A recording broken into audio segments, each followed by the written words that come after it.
എല്ലാവർക്കും നമസ്കാരം. ഇന്നത്തെ ശുഭചിന്ത, മനസ്സുണ്ടെങ്കിൽ മാറാൻ കഴിയും എന്നതാണ് മനുഷ്യൻ്റെ സവിശേഷ ഗുണം.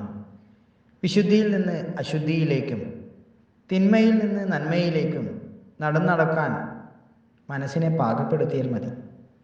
മനസ്സ് സമ്മതിക്കാതെയുള്ള എല്ലാ മാറ്റങ്ങളും പുറമോടി മാത്രമായിരിക്കും. അവയ്ക്ക് ആഴമോ ആയുസ്സോ ഉണ്ടാകില്ല.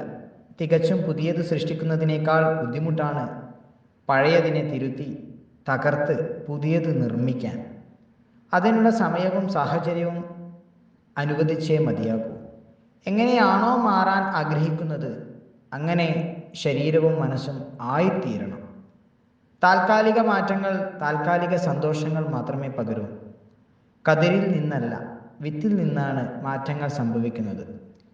അത് അനുവദിക്കാതെ കതിരിൽ ചായം പൂശുന്നത് നമ്മൾ നമ്മളെ തന്നെ കബളിപ്പിക്കലാണ്. എല്ലാവർക്കും നന്മകൾ ഉണ്ടാകട്ടെ.